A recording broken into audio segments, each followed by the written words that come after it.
Buenos días, hermanos. Dios les bendiga. Estamos en la 15 de mayo del año 2024 y continuamos con nuestra lectura bíblica en el libro de Éxodo, capítulo 12, versículo 29 y en adelante. Muerte de los primogénitos. Y aconteció que a la medianoche Jehová hirió a todo primogénito en la tierra de Egipto, desde el primogénito de Faraón que se sentaba sobre su trono hasta el primogénito del cautivo que estaba en la cárcel y todo primogénito de los animales. Y se levantó aquella noche Faraón, él y todos sus siervos y todos los egipcios, y hubo un gran clamor en Egipto, porque no había casa donde no hubiese un muerto. Y hizo llamar a Moisés y a Aarón de noche y les dijo: salid de en medio de mi pueblo, vosotros y los hijos de Israel, e id, servid a Jehová como habéis dicho. Tomad también vuestras ovejas y vuestras vacas, como habéis dicho, e idos y bendecidme también a mí. Y los egipcios apremiaban al pueblo, dándose prisa a echarlos de la tierra, porque decían todos: somos muertos.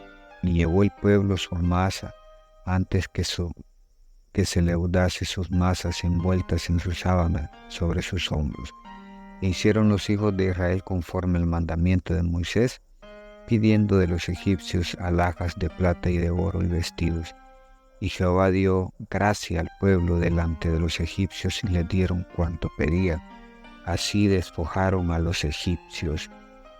Hermanos, llegó el punto final, ¿verdad? La última plaga, la última prueba que Dios le pasa a Faraón, o como diríamos ahora, la última factura, por haber mantenido a su pueblo cautivo durante 430 años. Y al final se cumple pues lo que él le dijo a Moisés, que sobre el dintel y sobre los postes de las puertas lo marcaran, lo mancharan, lo pintaran, como le querramos llamar, de la sangre del cordero que habían sacrificado para la Pascua. Y sobre esas casas sobre las cuales estaba esa marca no hubo ningún muerto. Hubo muertos en todos. Habla de todos, porque habla hasta de los que estaban en la cárcel. Habla de los animales de Faraón, desde el mayor que es el Faraón hasta lo último. Dios cobra todo lo que le habían hecho a Israel. Todo por esta razón Dios siempre hacía que Faraón pues negara la salida de Israel para mostrarle su poder. No solo el hecho de cómo inició, que Moisés tiró su vara al suelo y se convirtió en culebra. Los otros magos que él tenía también lo hicieron. O sea, era algo que podían haber hecho en aquel momento. Mas sin embargo, ya esto ya es mucho más grande, ya es producto de un ser completamente superior a los dioses de Egipto y a cualquier ser humano. Entonces, Dios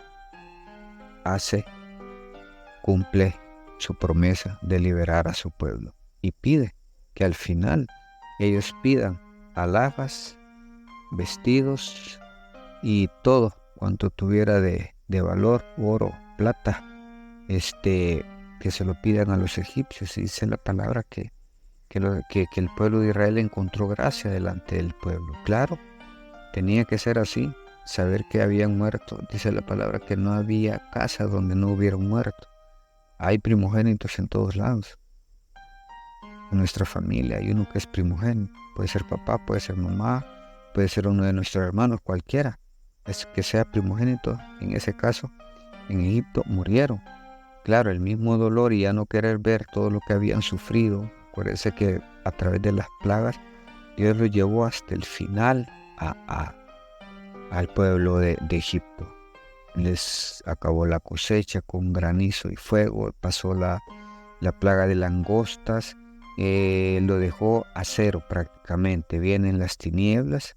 Hablamos la ceguera del pueblo de Egipto.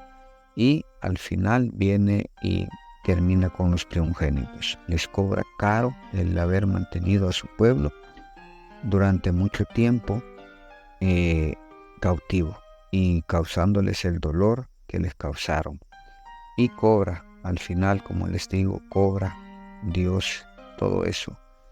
Y hace, a una manera de verlo, hace que el pueblo de Egipto le pague todos esos años de esclavitud, dándoles oro, plata, alhajas y vestidos. Dios cumple su promesa de sacar al pueblo de Israel hacia la tierra prometida. Igual en nuestras vidas, hermano, ¿qué es lo que necesitamos perder para buscar de Dios? ¿Qué necesitamos perder para buscar y entregarnos completamente a Dios?